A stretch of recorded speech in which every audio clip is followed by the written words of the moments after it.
اب یہ دیکھو نام کے حوالے سے بڑا جو ہے مشکل مرکب لگ رہا ہے کہ بڑا مشکل مرکب ہوگا، ایسا کچھ نہیں ہے۔ کیسے کہ دیکھو یہ مرکب تابع کسے کہتے ہیں؟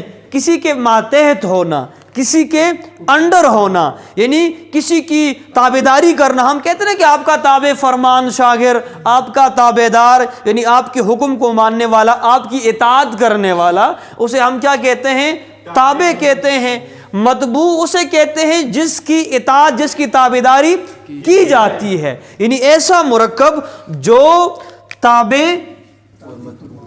اور متبوع کے ملاپ سے بنتا ہے، اسے ہم کیا کہتے ہیں؟ مرکب تابع اور متبوع کہتے ہیں۔ اس کی اگر ہم اردو میں اگر ہم مثال لیتے ہیں یا تعریف کرتے ہیں تو ایسا مرکب، ایسا لفظ، یعنی جس کے ساتھ کوئی زائد لفظ لگا کر، کوئی اور لفظ لگا کر جب ہم لگاتے ہیں تو اسے ہم کیا کہتے ہیں؟ مرکب تابع متبوع کہتے ہیں۔ اب یہ جو دوسرا ہم لفظ لگاتے ہیں، یعنی جو ایک اصل پہلے لفظ کے ساتھ جو ہم دوسرا لفظ لگاتے ہیں، اس لفظ کو ہم کیا کہتے ہیں؟ تابع کہتے ہیں۔ کیا کہتے ہیں؟ تابع۔ ایک لفظ ہمارے پاس پہلے ہے اور ایک اس کے ساتھ ہم اور لگا لیتے ہیں تو اس دوسرے لفظ کو ہم کیا کہتے ہیں؟ تابع کہتے ہیں۔ تابع۔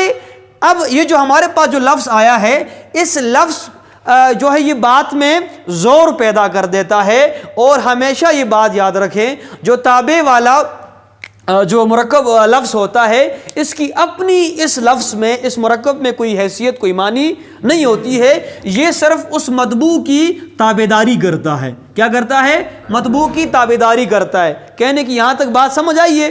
مثال کے طور پر ہم کہتے ہیں کہ بھائی کھانا کھانا، ٹھیک ہے، یا ہم کہتے ہیں چال ڈھال، یا ہمارے پاس ایک اور ہے بھائی پانی وانی۔ اب یہاں پر دیکھو اصل لفظ ہمارے پاس یہ ہے، پہلا لفظ، اور دوسرا ہمارے پاس یہ لفظ ہے۔ پہلا ہمارے پاس یہ لفظ ہے، دوسرا ہمارے پاس یہ لفظ ہے۔ پہلا یہ ہے، دوسرا یہ ہے۔ اب ہمارے پاس جو اصل لفظ ہے وہ کیا ہے؟ وہ متبوع لفظ ہے، اور اس کے تابع لفظ ہمارے پاس کون سے ہیں؟ یہ، یعنی اس طرف ہمارے پاس متبوع ہے اور اس طرف سے ہمارے پاس کون سے لفظ ہیں؟ تابع لفظ ہے۔ یہاں تک بات سمجھ آ گئی آپ کو؟ اس کی دو اقسام ہیں۔ اس کی کتنی اقسام ہیں؟ اس کی دو اقسام ہیں، اور وہ دو اقسام میں یہاں لکھوں گا۔ ایک کو ہم کہتے ہیں تابع موضوع۔ کیا کہتے ہیں؟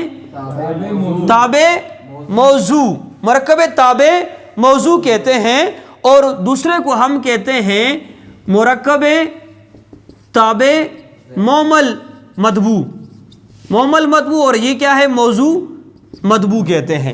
اب ان میں فرق کیا ہے؟ ان کی تعریف دیکھو، یہ دونوں لفظ نام بڑے مشکل ہیں، لیکن یہ مرکب اتنا مشکل نہیں ہے، بالکل مشکل نہیں ہے۔ کیسے کہ بھئی تابع موضوع متبوع کون سا مرکب ہوتا ہے؟ یعنی یہی چیز ہے، اس کی پھر دو اقسام ہیں۔ یعنی اس میں کیا ہوتا ہے کہ ہم ایک لفظ کے ساتھ، مرکب تابع متبوع میں ایک لفظ کے ساتھ ہم دوسرا زائد لفظ لگا لیتے ہیں، اور وہ لفظ ہم اس لیے لگاتے ہیں کہ تاکہ بات میں دم اور زور پیدا کیا جائے۔ اسے ہم کیا کہتے ہیں؟ مرکب تابع متبوع کہتے ہیں۔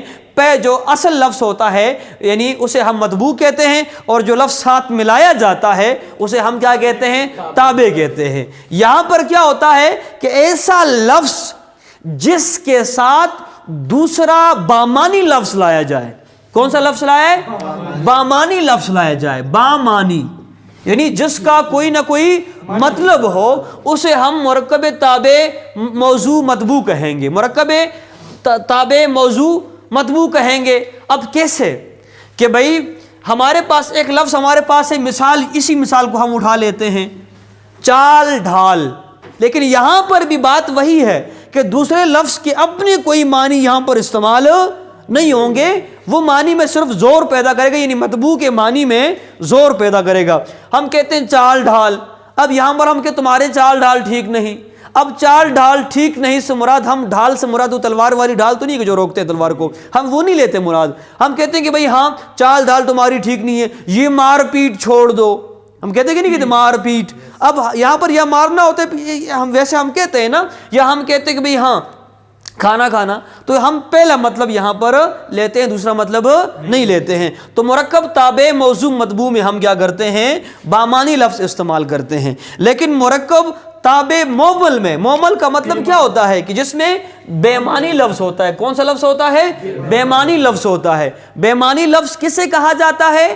کہ جس کا کوئی مطلب نہ ہو، وہ دوسرے لفظ کے ساتھ آ کر بات میں زور ضرور پیدا کرتا ہے، لیکن اس کا اگر الگ بھی کیا جائے، ویسے تو اس کا بھی یہاں پر کوئی مطلب نہیں ہے، لیکن الگ کیا جائے تو اس کا مطلب بنتا ہے نا۔ ڈھال ایک مکمل معنی رکھنے والا لفظ ہے، کلمہ ہے، بامانی لفظ ہے۔ لیکن تابع مومل مطبوع میں کیا ہوتا ہے کہ اس میں جو لفظ ہم استعمال کرتے ہیں، پانی وانی، اس مثال کو دیکھیں تو پانی وانی میں ہمارے پاس پانی کا تو مطلب ہے، لیکن وانی ایسا کوئی حرف نہیں ہے، لفظ نہیں ہے جو کوئی مطلب ہو۔ یہ لفظ ہمیشہ مومل اسے کہتے ہیں، یہ لفظ کے ساتھ مل کر کوئی معنی دیتے ہیں، اپنی اس کے کوئی معنی نہیں ہوتے۔ ہم کہتے ہیں بھئی کھانا وانا، چائے وائے، اور یہ بات میری یاد رکھنا کہ بھئی جب بھی آپ مومل لفظ بنائیں گے تو اس کے شروع میں واو آئے گا، اور واو سے ہم کہیں گے روٹی ووٹی کہیں گے، روٹی شوٹی یا روٹی موٹی نہیں کہیں گے۔ تو یہاں تک کسی کو کوئی سوال ہو بھئی؟